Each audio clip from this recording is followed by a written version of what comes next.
सरकारको मुख मात्र न ताकि निगम व्यवस्थापनले ठोस योजना ल्याउनु व्यवस्थापनलाई निर्देशन गर्दछु। युरोपमा चाहिँ हामी लन्डन उडेको चाहिँ हामीसँग चाहिँ प्रशस्त चाहिँ हामीसँग अनुभव र त्यो स्ट्रेन्थ र टेक्निकल क्यापाबिलिटी हामीसँग छ। यसकारण पनि हामीले चाहिँ हामी ब्याक हुनुपर्ने अथवा हामीले गर्न सक्दैनौँ कि यो एयरलाइन्सलाई अगाडि बढाउन सकिन्न कि भन्ने चाहिँ हामीलाई कुनै शङ्का हुनुपर्छ जस्तो लाग्दैन।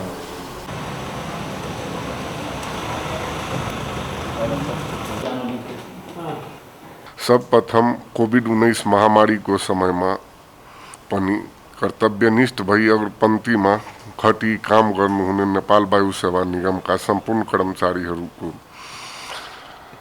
कार्य सम्पादनको उच्च प्रशंसा गर्दछु। नेपाल वायु सेवा निगमको इतिहास गौरवपूर्ण रहे पनि पछिल्लो विगत हेर्दा त्यति सन्तोष गर्न सक्ने अवस्था नरहेको मैले बाहिरबाट निहाल्दा पाएको छु।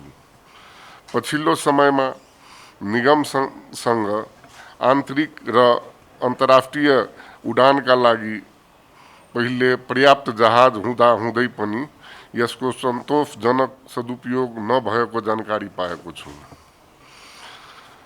नेपाल वायु सेवा निगम प्रति मेरो धेरै सकारात्मक सोच तथा यसको उत्थानको लागि प्रयत्न रहनेछ र यस निगमका व्यवस्थापन तथा कर्मचारीहरूलाई केही गरेर देखाउनु पर्नेछ। अहिले भइरहेको जहाजलाई सही र नाफायोग्य गन्तव्यमा उडानबाट नाफा कमाइ सकिन्छ भन्ने देखाउनु पर्दछ र त्यो काजमा नभई निगमको ब्यालेन्स सिट मार्फत देख्नु पर्दछ। अहिले हवाई सेवामा कोभिड-19ले पारेको असरबाट जुझ्न र यसबाट निगमलाई पार लगाउन सरकारको मुख मात्र न ताकि निगम व्यवस्थापनले ठोस योजना ल्याउनु व्यवस्थापनलाई निर्देशन गर्दछु। त्यसको समीक्षा गर्दै सरकारले आफ्नो रणनीति बनाउने जानकारी गराउँदछु।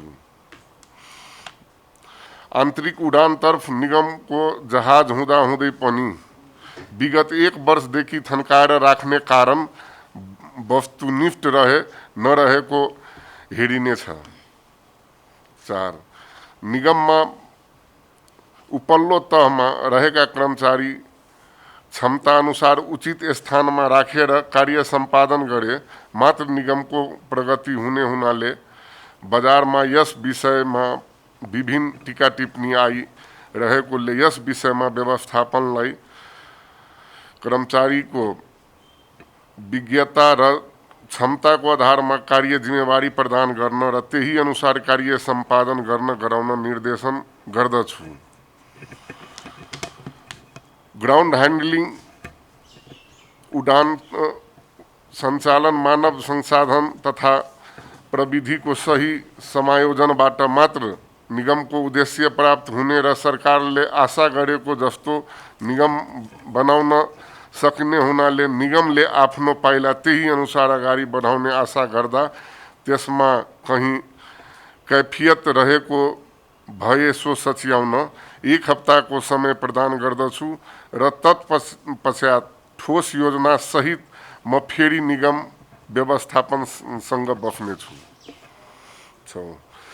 विगतमा भएका गल्ती कमजोरीबाट पाठ सिक्दै भएका कमजोरीहरू सुधार गर्न र नेपाल वायु सेवाको गुमेको बजार हिस्सालाई पुनः प्राप्त गर्न प्रतिस्पर्धी चुस्त दुरुस्त र पारदर्शी व्यवस्थापन बनाई अन्तर्राष्ट्रिय बजार विस्तारमा आक्रामक रूपमा लाग्न सम्पूर्ण व्यवस्थापन टिमलाई निर्देशन गर्दछु।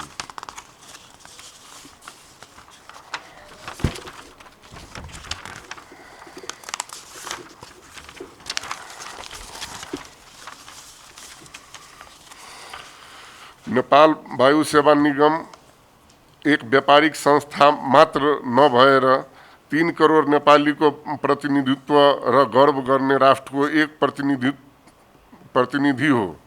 यो संस्था हामी सबै नेपालीको भएकोले यसमा कार्यरत सम्पूर्ण कर्मचारीहरूले आफ्नै संस्था मानी संस्थाको बृहत हितमा दचित भई लाग्न समर्पित भई सेवा प्रवाह गर्न र भएका कमजोरीहरूलाई आफ्नो ठाउँबाट समाधान गर्न र आफूले सकेको योगदान दिनु निर्देशन गर्दछु।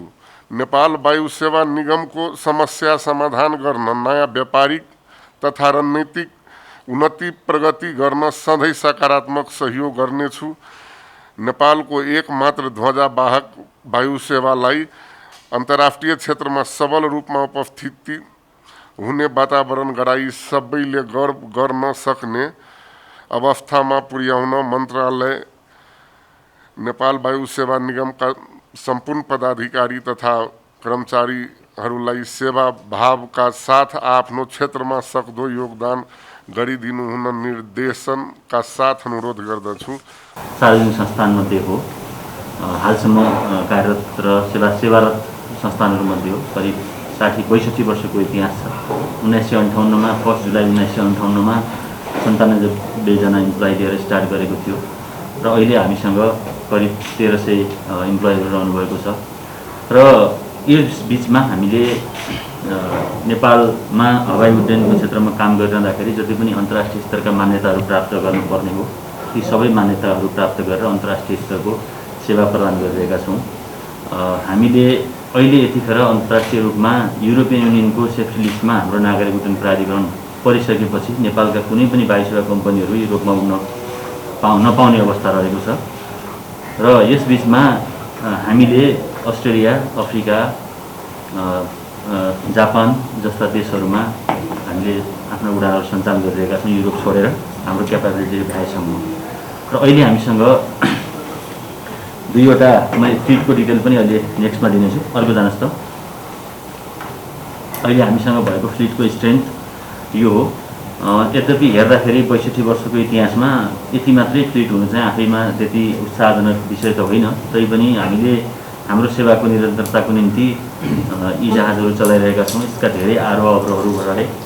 अहिले हामी हिमाली जिल्ला, पहाडी जिल्लाहरूमा सर्ट स्ट्रेन्थको लागि, स्टल अपरेसनको लागि मात्रै प्रयोग गर्ने गरिन्छ। त्योमध्ये एउटा जहाज चाहिँ अहिले हाम्रो यो विङ लाइफ एक्सटेन्सनको स्टेजमा छ भने 2टाले चाहिँ सेवा प्रदान गरिरहेका छन्। यसका अतिरिक्त हामीसँग 5वटा चाहिँ चिनिया जहाजहरू रहेका छन् जुन कमर्सियल्ली चलाउन उपयुक्त छैन भनेर आजभन्दा 1 वर्ष अगाडि त्यसलाई चाहिँ अब यो जति चलाए उति घाटा हुनसक्छ भनेर त्यसलाई चाहिँ ग्राउन्डेड गरेको अवस्था छ भने 2वटा न्यारो बडी एयरबसको 320-200 न्यारो बडी र 2वटा चाहिँ वाइड बडी गरेर अहिले हामीसँग 4वटा अन्तर्राष्ट्रिय उडानको निम्ति जहाजहरू रहेका छन्। डेली वेजेसमा 144 जना र 1 जना एक्सटर्नल पर्मानेन्ट भनेर विदेशी नागरिक 1 जना चाहिँ हाम्रो थाइल्यान्डको। इन्टरनेसनल रूपमा नभए पनि तेल लगायतका विभिन्न कारणले गर्दाखेरि इन्टरनेसनल्ली रिकग्नाइज्ड नभए पनि एउटा रिजनल बेस्ड एयरलाइन्सको रूपमा चाहिँ हामी इस्टाब्लिस गर्न सक्छौँ। किनभने नेपाल अहिलेसम्म पनि मलाई लाग्छ आगामी 10 वर्षसम्म पनि लेबर एक्सपोर्टको रूपमा चाहिँ कन्ट्रीको रूपमा चाहिँ रहिरहनेछ। जस्तो अब Dubai, Qatar, Malaysia, Saudi, Kuwait जस्ता देशहरू जहाँ लेबरको सर्टेज छ त्यहाँ चाहिँ हाम्रो देशको जनशक्तिहरू पठाइरहनु पर्ने अवस्था हुनसक्छ। त्यो भनेको हिँडेर जाने जहाजमा भुइँबाट जाने सम्भव हुँदैन भनेपछि जहाज प्रयोग गरिहाल्नु पर्यो। हामी यहाँ स्ट्रङ जहाज कम्पनी भयौँ भनेदेखि चाहिँ त्यो हाम्रो लागि एउटा ठुलो एडभान्टेज हो भन्ने हामीलाई लाग्छ।